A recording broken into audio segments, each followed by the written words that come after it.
So welcome everyone. Welcome to the Texas Children in Nature Network webinar, Once Upon a Time, There Was Nature. My name is Sarah Coles and I am the Executive Director of the Texas Children in Nature Network, and we are excited to have you with us today. We are recording our session, so thank you for joining us. To save bandwidth for all of our attendees and for a clean recording, we ask for everyone to turn off their cameras and mute themselves during the presentation. I'll be monitoring the chat, so you can share your questions there and I'll share them with our presenters. Ted Stevens, who is also one of our wonderful board members, is running tech for us today. Thank you, Ted. As I said, we are recording the session and Alice will send up a follow-up email in the coming days with the recording. If you're uncomfortable with your name showing, you can change your name to anonymous and then private message Ted with your name for attendance. Also, if your Zoom name doesn't match the name you registered with, please change your name or let Ted know. If you're in need of a certificate and we do not have your name, we will not be able to provide a certificate. And just a reminder, if you're needing a certificate, you will need to email the address provided in the Zoom link email at the end of this workshop. I'm going to go ahead and do our land acknowledgement. Texas Children in Nature Network is headquartered in Austin, and as such, I'm on the ancestral and unceded land of the Tonkawa, Comanche, and Saana people. Our ongoing colonial presence on Indigenous lands compels us to take action now to counteract the effects of colonization. The work we do through the Texas Children in Nature Network is one small step towards that effort.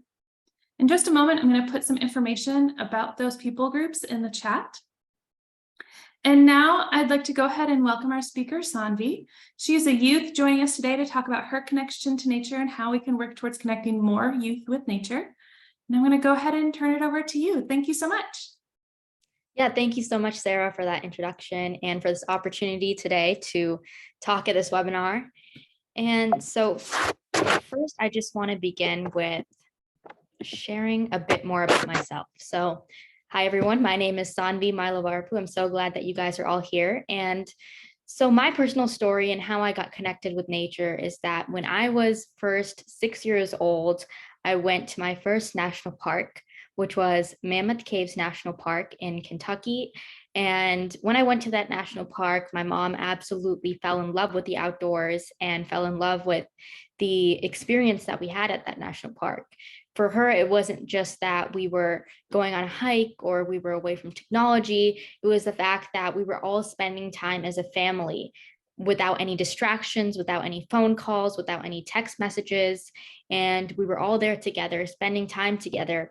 This was especially a big breakthrough for my older brother and I, who didn't really get along that often when I was younger. But, you know, when we were on a trail and when we were together, we'd be forced to start talking to each other and start talking about our day and our lives. And it really helped us form a closer bond as well. So that's how I first started hiking and started getting outdoors in nature. And since then, I've visited over 25 national parks in the US, and I've also hiked over 1,000 miles of trails. Some of my big hikes have been Everest Base Camp, which is the picture on the left. And I've also done Tour de Mont Blanc this summer, and I've done some of the most renowned hikes all over the United States. So having such a close connection with nature and having this bond being built throughout my young life has really taught me a lot of various skills that I realized that a lot of other people didn't have, simply because they didn't have that type of relationship with nature and the experiences I had and the knowledge that I gained because of my relationship with nature. So I made it my mission to start encouraging people to spend as much time as they can outdoors as possible. For me, it's not that you have to go on a big hike, you have to complete a 50-mile hike or go to a national park or state park. Because in the United States, although we do have so many amazing national parks and state parks, there's also an inequity when it comes to people who are able to afford to go to those parks or people who are able to afford transit to those parks. So my message to people is to just go outside. It can be taking a walk outside. It can be just standing outside, feeling the fresh air, you know, feeling the sunlight on your face.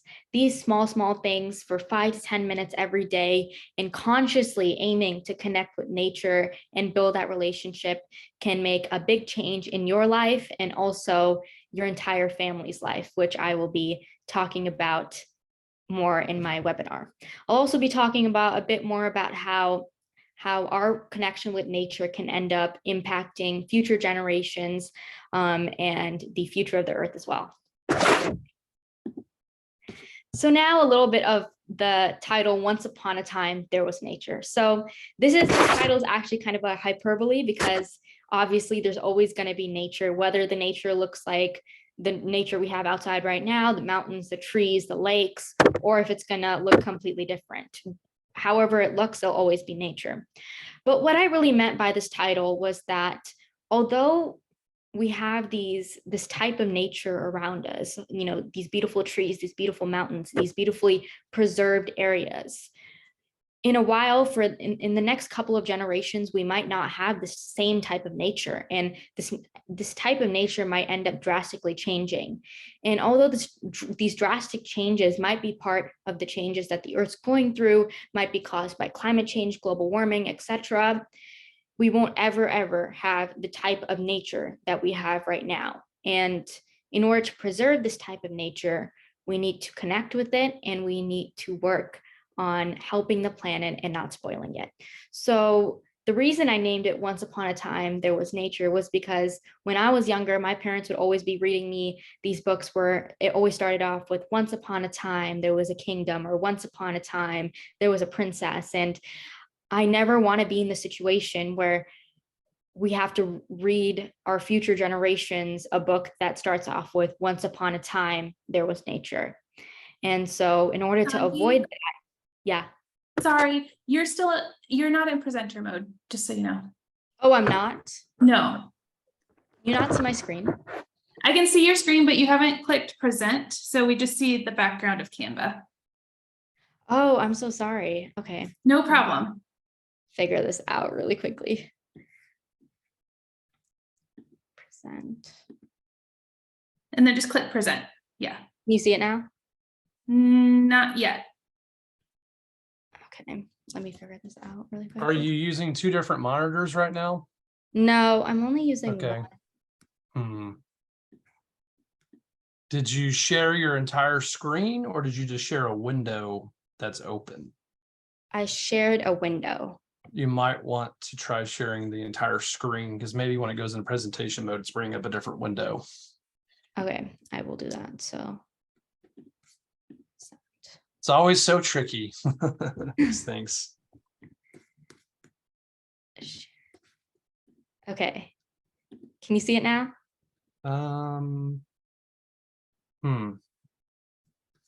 No. Can you see it now though? Oh, maybe it's now a white screen. Yeah, it's a widescreen now. Okay. I do not know.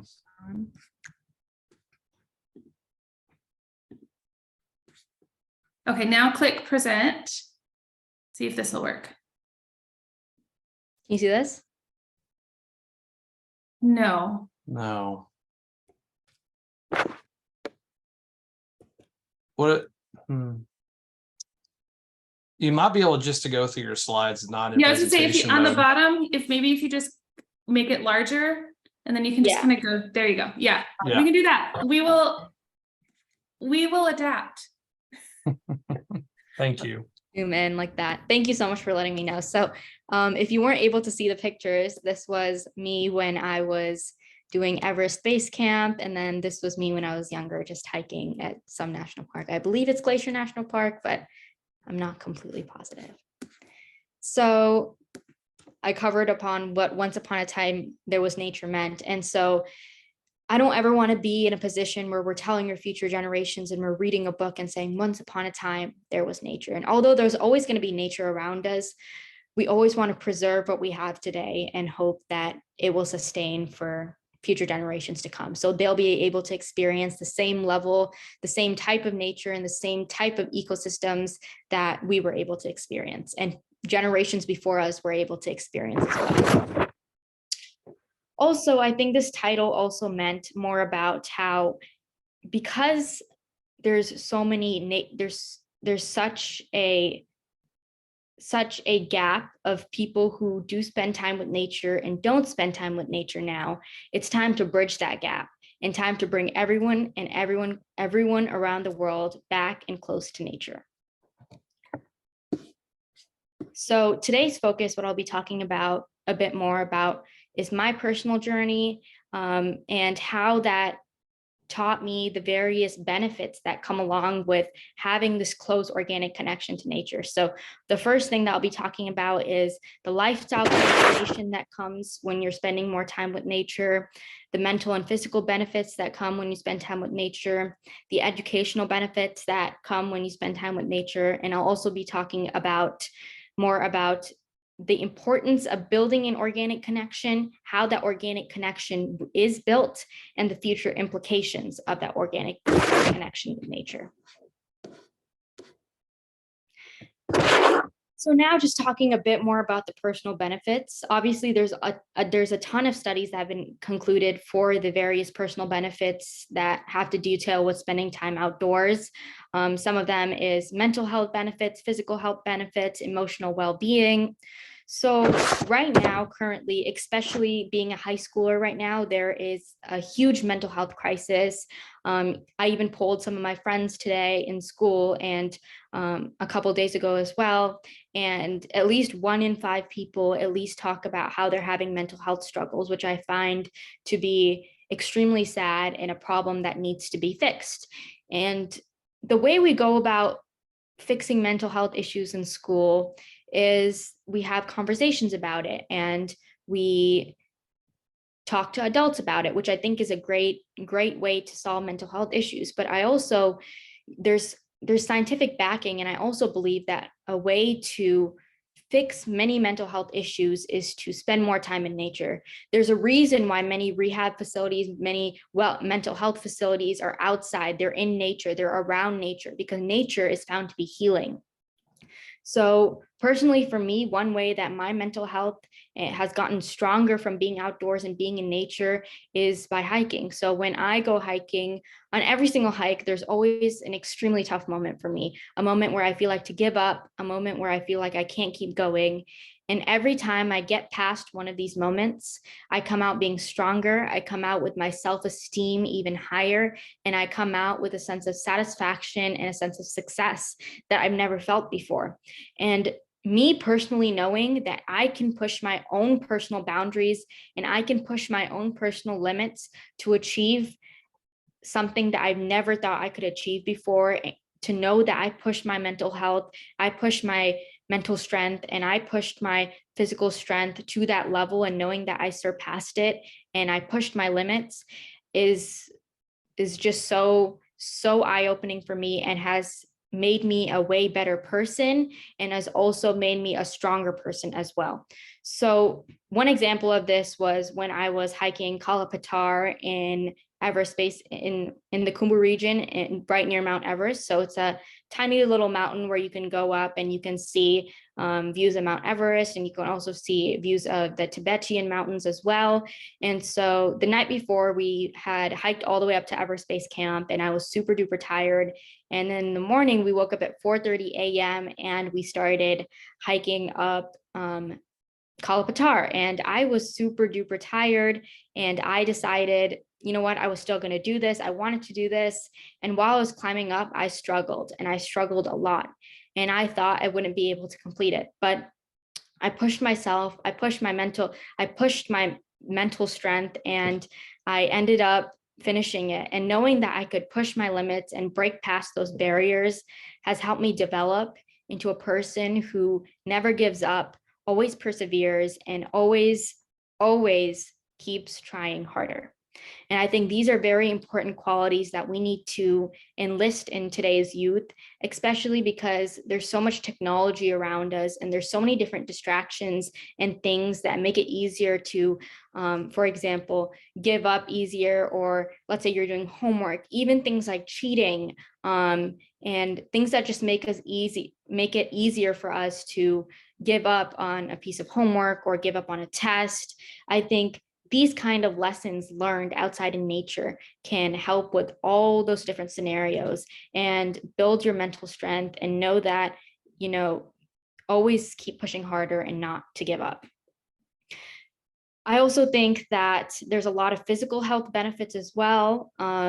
Spending time outside, you don't have to go on a big hike. You don't have to backpack or mountaineer. You don't have to do all of that. Just going on a walk every day, spending time outdoors has been shown to lower various issues, physical health issues such as obesity and also cardiovascular diseases.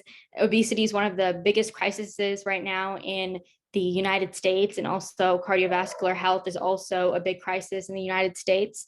And I think enlisting these healthy habits in youth at a young age is what's important for youth to be healthy and to not, die and get diseases. And in order to prevent all these diseases and these issues that are built up in our body by our own doing, that we have, that's our fault. I think that just enlisting the fact that spending time in nature and getting that outdoor exercise every day can make a big difference in children's lives and their mindset going into their adult life as well. Also, with the fast-paced digital world, emotional well-being often takes a backseat, and we always try to replace our emotional well-being with various distractions such as TV or watching a new show or playing video games. But nature is shown to actually help us reconnect with our own emotions, which I believe is extremely important.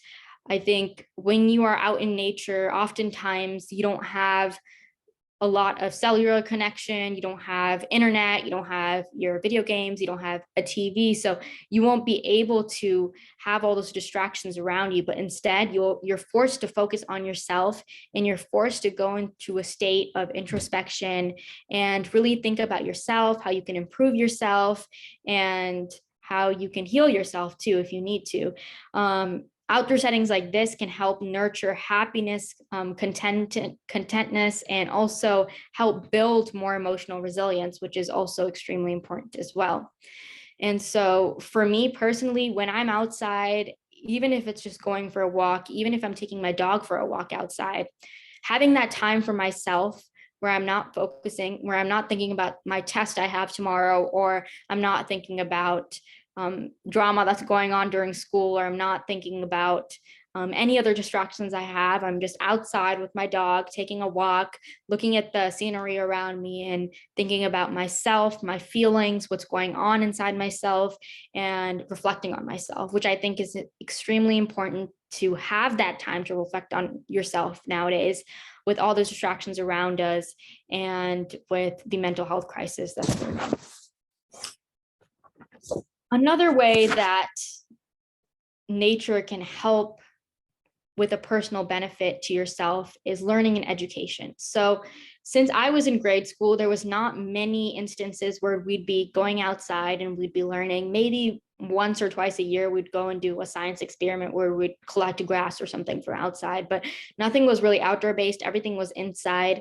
All day in school, we'd be inside, we'd be learning. We would go outside maybe for 20, 30 minutes for recess. Other than that, we wouldn't be doing anything to connect with nature while learning. So this indoor-based learning, this classroom-based learning has shown to be not as helpful as outdoor-based learning. And what outdoor-based learning does is not only does it help children connect with nature at a young age, but it also helps children gain that educational knowledge from nature. Nature has so much knowledge, that nature has so many elements to study, and gaining that firsthand knowledge from nature that can only be gained by spending time with it is how I believe that learning and education can be changed if people just spent more time outside and realize the benefits that come along with it. Also, spending time outside has a lot of immunity benefits and health benefits, especially with the pandemic. There's a lot of things that can affect your immune system and that can change your immune system. And regular exposure to nature has been linked with improved immune function. So fresh air and sunlight, they're extremely important to provide essential nutrients for our health. And outdoor activities can reduce the risk of chronic diseases and have been scientifically proven to do so as well. So all these little things are the little personal benefits you get with spending time with nature. But now I also want to talk more about the education. I briefly covered on this when I was talking about the personal benefits, but for the educational benefits, I want to share a small personal story of mine. So when I moved to my school in Frisco, I moved from Chicago to Frisco when I was in 10th grade, I decided to start an educational garden. And this educational garden consisted of many native plants to Frisco, and it was an area for students to come, volunteer, help plant more plants, learn more about the different types of plants that we were planting, the different types of bees and pollinators that would be attracted to those plants. And at first, I didn't really think a lot of students were going to come and visit this area just because it was a garden. I didn't think a lot of students would be into the outdoors and gardens as I would be personally into that, going to a garden every day or spending time outdoors. But what I found that is, first, we had a lot of interest in volunteering to help build the garden. And after we were finished building the garden, the school also started to initiate and figure out ways to get children outdoors to the garden, and figure out ways to include the garden in lesson plans and include the garden in various aspects of teaching. And we would also find that during outdoor time, so whenever we don't have outdoor time in high school, but we consider it outdoor time to be advisory period, which is a 30-minute period we have between our 4 classes. And so we would find students who would go there during that outdoor time and who would spend time near the garden. I would say at least every day there's at least 5 or 6 students around the garden when I go and look.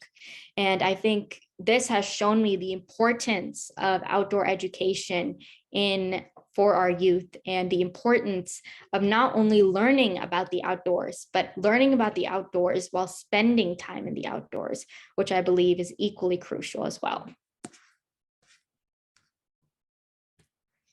So when I talk about lifestyle benefits, I obviously mentioned a bunch of lifestyle benefits that come along with spending time outdoors, but one thing that I noticed was that because this generation and my generation is so disconnected with nature, it's hard to understand the various types of lifestyle benefits that come along with spending time with nature until we go and finally spend time with it. So for me, I wanted to talk about my personal lifestyle benefits that I have from spending time with nature. So first of all, for me, I find that since I've spent so much time around nature since youth, I'm equipped with so many survival skills and skills to handle the outdoors that I haven't been equipped with previously. So such examples of this is knowing how to filter my own water, knowing how to build a fire, knowing how to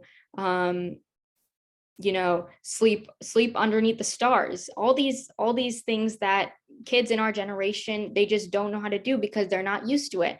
But in previous generations, kids would know how to build a fire. Kids would know how to sleep in another place that's not in their home, sleep outside, know how to live outdoors for a couple of days.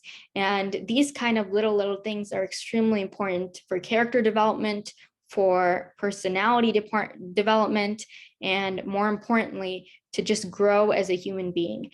And one thing I found was, because we're so disconnected with nature, and because previous generations were connected with nature, and slowly we started getting disconnected as technology came into play and more advancements came into play, that we were actually innately started creating more chaos on Earth. So what I mean by this is that a long time ago, when humans were first cavemen and when humans were depending on nature for survival, they obviously had a strong connection with nature. And because they have this strong connection with nature, they would use nature's benefits, but they would also simultaneously benefit nature as well.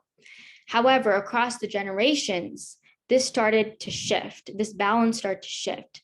So humans used to benefit nature and nature used to benefit humans. So an example of this would be the ancient societies that we have, the Mayans, the Incans, the ancient Indian civilizations. All of these civilizations use biomimicry. They all every single one of their practices was sustainable in some way. And they were sustainable innately because they had this developed connection with nature. And across the generations, this connection was slowly lost. And because this connection was slowly lost, we slowly started to see less and less and less sustainable practices. And all of a sudden, we started to have no sustainable practices. And then because we came to this point where we don't have many sustainable practices or no sustainable practices, we started having issues such as deforestation, fossil fuel usage, climate change, global warming, pollution, plastic pollution, and all these issues started to arise when that connection with nature was severed. And so if humans build that connection with nature again, then in the future, hopefully, our sustainable practices will come innately and we won't have to spend so much resources and we won't need to try so hard to be sustainable, and it'll come innately. So one lifestyle benefit for me is I found myself innately being more sustainable in everyday activities and whatever I do. My carbon footprint, I feel like, is much lower than it used to be, just because innately I am more sustainable, and how I live my everyday life is more sustainable because of my connection to nature.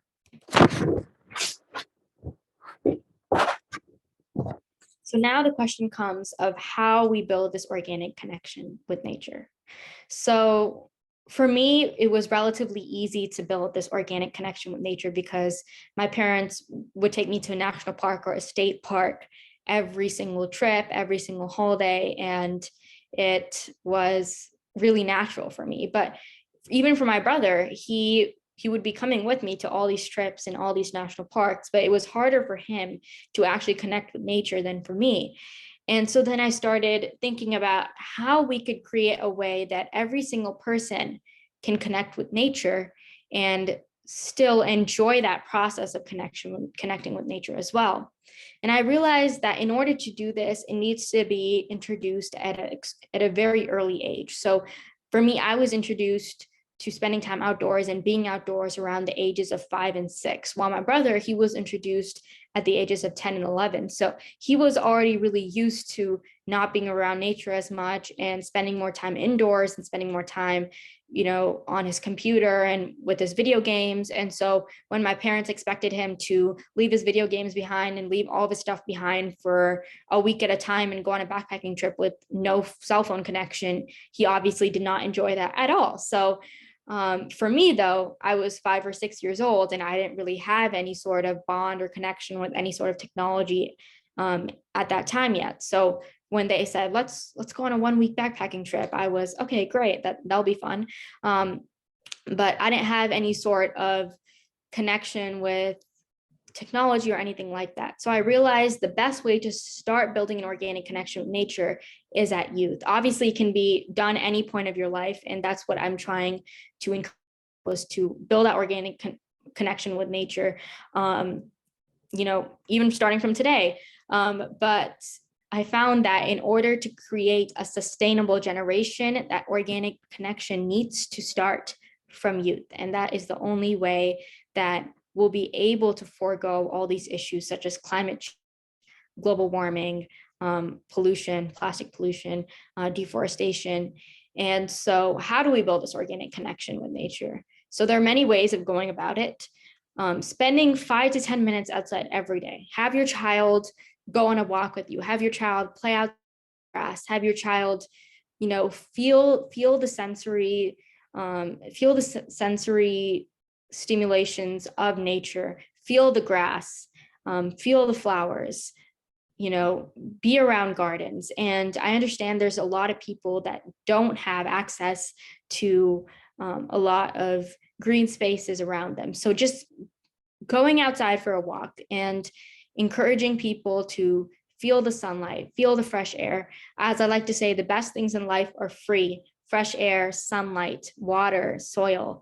And these are all things that we have available to us, and we can go out and just enjoy it. And that's what I think we need to start teaching our youth from a young age.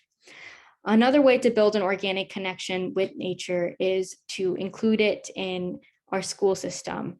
This is something I'm working on right now, but in implementing some sort of educational garden or pollinator garden or any sort of outdoor-based program in schools, I believe is extremely important from a young age, so we can start building that connection in their schools as well, because school is what, 8 hours a day. 8 hours a day, they're sitting inside a classroom without any access to sunlight, any access to fresh air, without any access to nature and the world in general. So shifting that to more an outdoor-based education is another way that we can encourage youth to build a more organic connection with nature.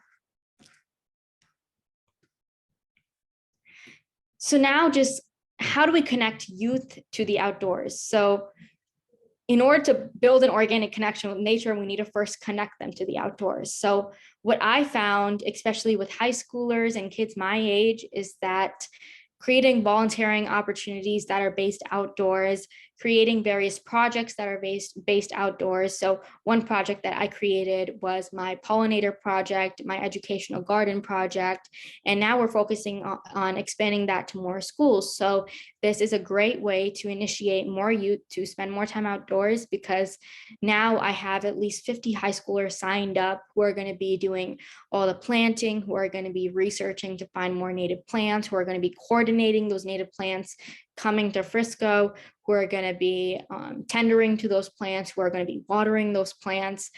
So all these little activities can help foster a connection with nature as well. Also, creating various ways for children to spend time outside because they want to. So an example is creating more trails and creating more areas where kids can go outside and have fun. So obviously there's already a lot of trails in Frisco where I live, and there's a lot of trails in Plano. I mean, in Plano and Frisco, I kind of live in the middle of both of them. And even though I have all these areas around me, whenever me and my friends want to go hang out, we always end up going to somewhere like the mall, or we just end up sitting in someone's car and doing nothing, or we end up going to someone's house. But if we figure out a way to create an area outside that can be something like the mall, that could be something like someone else's house, and be somewhere where teenagers and youth can get together and have that area to spend time outdoors. Because for smaller children, we have that area, we have parks, and parks are an area where they can go outside, they can have fun, and they can play on the playground, and they can be connecting with nature. But as I found that when you get older, and when you get to children and teenagers my age, around the 15 to 18 kind of zone, we're less inclined to go to parks and spend time in parks, because there's nothing really for us to, all the games and stuff we used to play as youth, they don't really appeal to us as much anymore. So creating some sort of space outdoors that tenders not only to small children, but also to older children as well, is equally important when fostering that connection with nature. And so now the question of why we should connect youth with the outdoors. So I believe I already covered on this, but I want to cover on it in more detail. So as I said, across the generations, we have slowly lost that connection with nature. And because we've lost this connection with nature, we've slowly started having issues such as climate change, pollution. And in order to move into a more sustainable generation, we have to connect youth with the outdoors. And connecting youth with the outdoors is probably one of the key ways to stop issues such as climate change and pollution. And it's been scientifically proven that having a connection with the outdoors makes you more sustainable. So imagine if at least even 50% of the youth in the United States had an organic connection with nature. That means 50% of the youth in the United States are already more sustainable than the previous generations. That means 50% will be more inclined to be sustainable in the future and when in their adulthood. That means 50% will be more inclined to create more sustainable practices and help create a more sustainable United States in the future. And that can change a lot of the practices, the current practices we have in the United States, and even completely change the path that the Earth's on right now, that we're on right now, and create a more sustainable, more healthy, and more happy planet, as well as the people.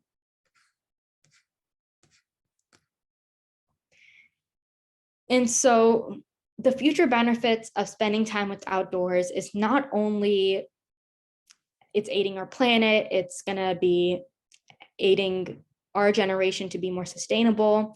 But when we look at the current crises in the United States, the mental health crisis, the sustainability crisis, the lack of happiness in the United States as well, which is one of the crises as well, nature is shown to be healing. And so nature actually is shown to raise your dopamine levels and your serotonin levels, which makes you more happy and which raises your mood. So all these things combined will make a future generation that is more happy, that doesn't have a looming mental health crisis, that is more healthy physically and cognitively as well, and that is more sustainable, that is ready to take on the problems in our Earth and solve it as well.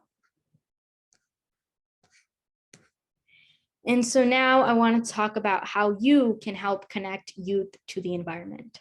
So every person has their various ways of going about this. And I just have a couple ideas I thought I would share, especially as someone who is 16 years old. And so especially as someone who is 16 years old and who kind of knows what it would take for some of my friends or who are not really inclined to go and spend time outdoors, to go spend time outdoors.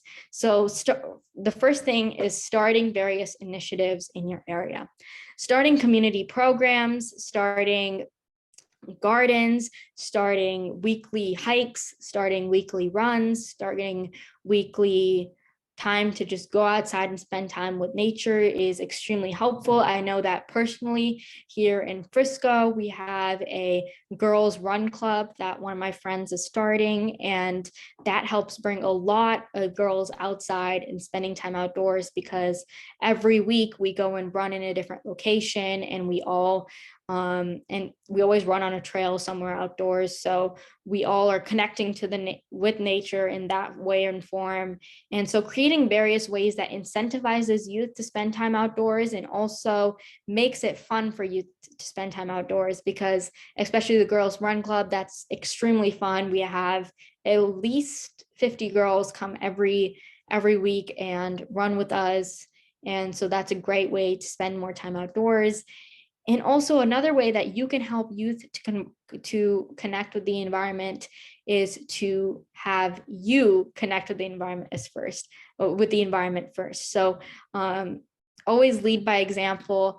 So if you want anyone else to connect with the environment, it's important that you yourself aim to connect with the environment as well, going on walks every day, breathing in the fresh air, feeling the sunlight, doing all these small things can truly make a big difference in your life.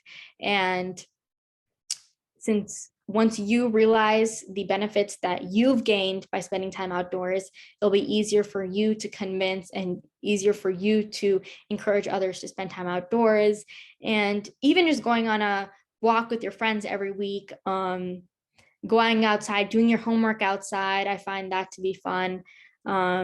And although in Texas right now it's extremely hot, there's small things that even I can do, even though it's extremely hot right now. I don't really feel like doing my homework outside. Just going outside, breathing in some fresh air, going and checking on my garden is a way for me to connect with nature today.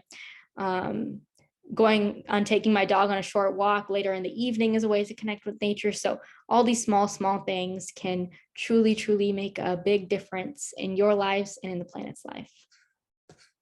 And so I just wanted to finish off my presentation with saying that connecting with nature looks different for every single person. Every single person has a different story and a different way that they've connected with nature. For some people like me, it might be that I've been hiking all over the world. I've connected with nature that way. For another person, it might be they love to ski and they love mountain and they love to go skiing every winter and they love spending time in the snow. For another person, it might be they love walking their dog and they love spending time with nature that way. And they love being outside with their dog every morning, taking it on a walk. For another person, it might be they love working outside. They love sitting outside. They love reading a book outside. For another person, it might be they love going to the beach and they love spending time outside on the beach and connecting with nature in that way. So to end off today, I just want to encourage everyone to go outside today. Take a walk, a 5-minute walk, a 10-minute walk, it doesn't really matter, and to truly appreciate the nature that's around you and figure out some way that you can keep doing that, keep going on a walk every day, or keep going on a walk every week or a hike every day. And soon you'll start to see all the benefits that I've laid out today, and you're not only going to be better off for it, but our planet as well is going to be better off for it as well. And hopefully, if we soon get the next generation connected to nature, we won't be having conversations like this in the future, and the world will be more sustainable, the world will be more healthy, more happy, and we won't be able to say once upon a time there was nature. Thank you so much. Everyone, please feel free to put any questions you have for Saanvi in the chat. I will get us started. And I am just wondering if there are any common mistakes or things that you think you see nature centers, because most people on here are nature centers, could be doing better towards marketing towards teens or youth, something you're like, oh, I think this would probably work a lot better for my friends.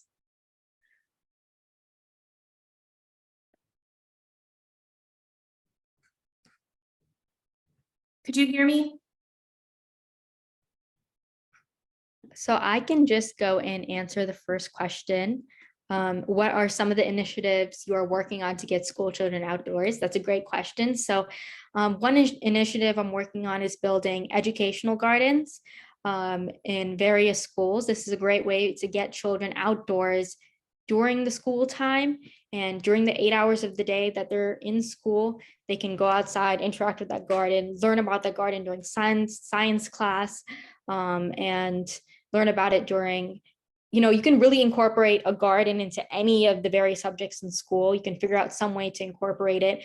Maybe you're looking at a tree outside and you can think about it in math class and figure out what is the distance to the tree using some sort of equation.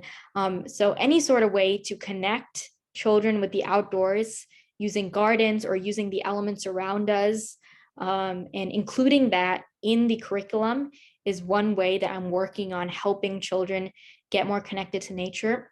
Also for high schoolers, we're focusing on creating more initiatives to get them outdoors using various incentives or creating various activities. So the way that we use incentives is by giving volunteer hours.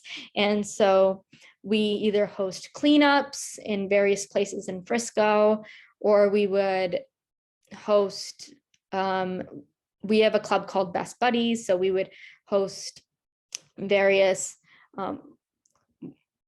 friend walks from Best Buddies. You partner up with someone who has special needs and you would walk with them. So various activities with them outside. So maybe playing dodgeball or playing soccer with them outside. We also host other initiatives such as who can collect the most plastic bags, and whoever collects the most plastic bags gets a prize. And we use these plastic bags and we knead them into blankets for the homeless, and then we donate them. So various ways like that, we try to incentivize spending time outside and becoming more sustainable and encouraging that sustainability. Other ways that we just try to bring youth outdoors and we don't use it as an incentive. We host various hikes and walks outside, especially with my club at school, Young Roots Environmental and Ecology Club. We try to host at least one hike every month, a group hike. And this is an extremely fun way to get up early on a Saturday morning and go on a walk outside with all your friends, and you're all just talking and no one has their phone with them. And I mean, we all have our phones with you, but no one's phones are really working, and we're all just walking, we're talking, we're all catching up, figuring out how our week was. We're all de-stressing from the very test-filled weeks we've had. So those are some of the ways that we've been personally encouraging students to spend time outdoors. Well, thank you for that great answer. We have another one from Malaya. It says, forest schools and kindergartens are an interesting approach. Do you see any opportunity for this type of education in public schools? Yeah, so I do see an opportunity for this type of education in public schools. I do think it's going to take quite a long time for this type of learning to get into public schools, which is why I'm trying to at least ignite it a little bit with my educational gardens. But I think that the only way that we can get this type of teaching into public schools is to heavily push on environmental education. So public schools do lack a lot on environmental education. And the only way that we'd be able to get more of these outdoor-based learning is to include more environmental education. So I think there would have to be a pretty drastic change. I think in the future, for sure, I think we can make that happen.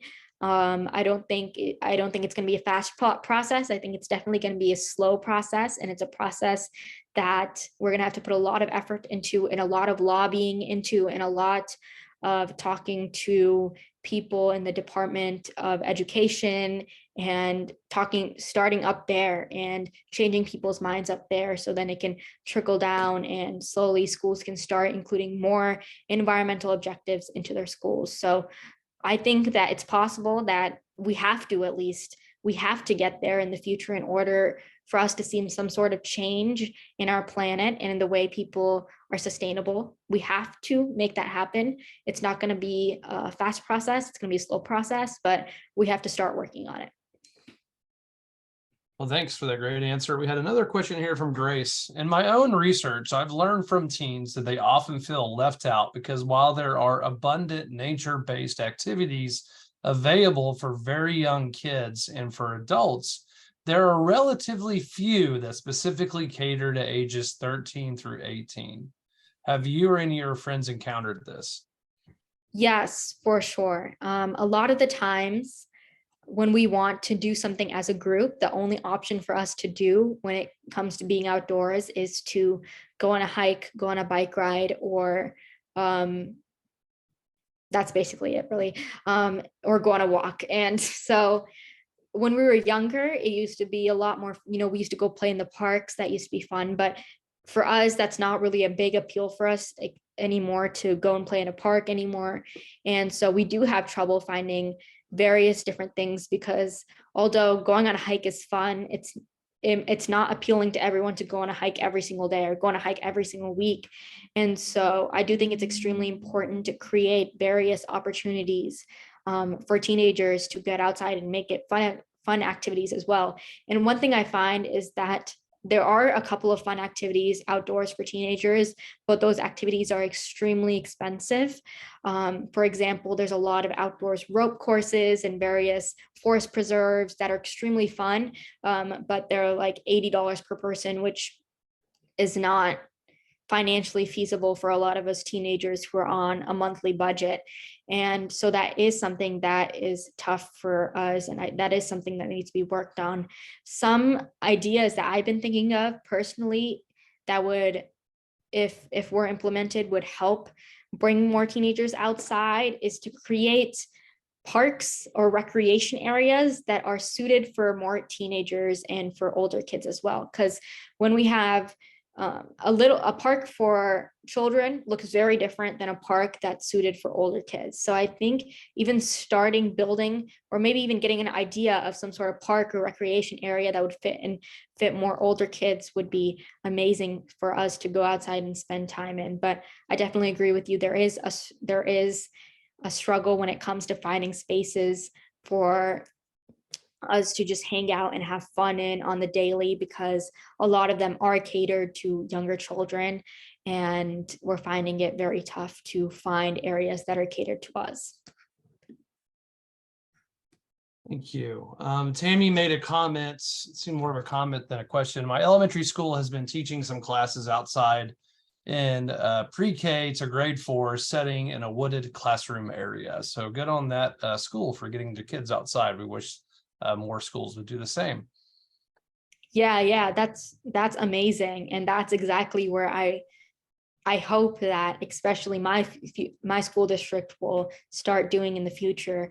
I think one thing that school districts who don't have opportunities for outdoor-based learning and environmental learning, I think one opportunity they should take advantage of is the various programs there are in state parks and national parks.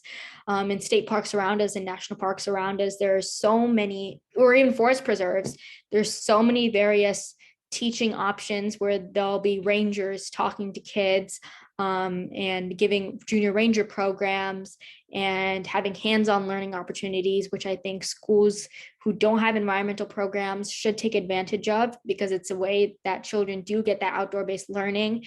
They can get that learning in a way of a field trip, or they can have a ranger come to the school. But I think that's something that schools who don't have an environmental education system should take advantage of and start implementing in schools.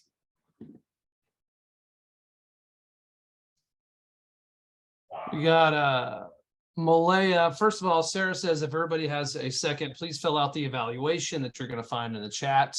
And then Malaya said, community vegetable gardens are a great opportunity for teens to grow their own food and fall in love with vegetables.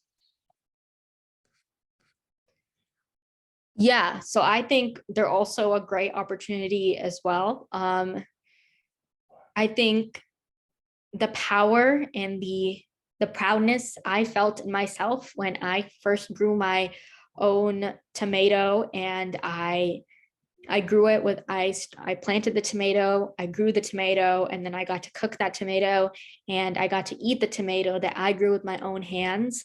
That was such an amazing moment for me, because I wasn't eating something that I got from the grocery store, and I wasn't eating something that I got from a farmer. I was eating something that was the fruits of my own labor that I had worked hard to grow. I had nurtured every single day. And because of, you know, the nurturing I had put into this plant, it had grown and it had blossomed, and now I got to eat that plant. And it was an amazing moment for me. And I realized the importance of having a child know how to garden and know how to grow their own food and vegetables. And so every child can feel like that even once. There's also another question that I have. It's a direct message, so I'll just read it out loud. Can you touch on tips for responses when your children tells you, why do we have to go outside? This is boring. How can I make the experience more enjoyable and comfortable? So it leads to frustration and a moment of defeat. It's so hard when I'm trying to change a generation if I myself have never had this experience and trying to make a change in my family to be an outdoorsy family. Yeah, so this is a struggle for a lot of parents, and I understand that, because this was a struggle that my mom also had as well. So for my mom, she also wanted us to get outdoors, and she also loved the outdoors as well. So it was easy for us to get her to get us outdoors. But for my dad, he was a lot more hesitant in it, because he himself never had that experience of growing up in the outdoors and being outdoors. Like my mom, when she was younger, she was climbing trees and she was always outdoors, and she was, you know, she always had that connection with nature. And my dad, he didn't. So he always had a much harder time explaining to us why it was important that we were spending time outside instead of going to a resort like all my other friends, why it was important that we were choosing to go on a hike instead of going to Disney World like all my other friends. So he always had a tougher time explaining why this was more important, and this was going to help us more in our future if we instead of going to all these other places. So I would say the answer to that is do it as a family. I think as a family, even though it might be hard the first couple of times and it might be boring, doing it as a family and really bonding in the outdoors as a family is how to get past that. So I know that sounds a bit vague, but for us, that's truly how it just happened. We'd be outside first. When I was younger, obviously I didn't automatically fall in love with nature and be like, this is what I want to, advocate for the rest of my life. I was like, why do I have to be outside? Why am I not on my phone instead or playing video games instead? But I think as we started walking more and more, my dad would engage us in conversation and we all be having a conversation, we all be laughing. And these are the memories that I still remember, or, having a campfire and roasting marshmallows or staying up all night and watching the stars. These are the memories I have. And I know a lot of people, can't do that, can't go outside all the time and can't go camping. So finding ways in your community, if you can find a nature preserve, a forest preserve, to go on a hike with your family and talk with your family, talk about their weeks, talk about their days, engage them in conversation. I think for little kids, to make them more excited about going to the nature preserve or the state park, take them to the junior ranger program or have them fill out the junior ranger booklet, which was a really fun thing for me to do when I was younger. Have them meet a ranger, have them get sworn in as a junior ranger. These were all things that I loved when I was younger, that made me more interested. Also, learning more about the outdoors and reading books on the outdoors and how fun it was to spend time outdoors also made me want to spend more time outdoors.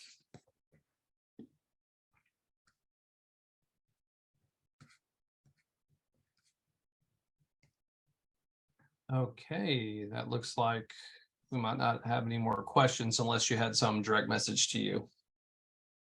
I don't have any other direct messages. All righty. Well, thank you so much for your presentation. It is so enlightening to hear from you and your enthusiasm for being outside and spreading that enthusiasm to your friends, and really just looking hard and straight into how much time children and teenagers are spending in front of screens and the things that you're doing in your community on a daily basis to fight against that and to show folks the connection with nature that we all have and the benefits that come from that. It's really great to hear from your presentation and all your life experiences thus far. And I'm super excited to see where you're going next. I know it's going to be a very bright future. So thank you so much for your time today. Yeah, thank you so much for this opportunity. It was so nice to be able to share all this with all of you all and all of you and really get to answer all of you guys' questions. And I'm so glad to be here today. Yeah. And if anybody wants to see it again, we got another one today at 7 p.m. Thanks again. And thank you to everybody who could join us today.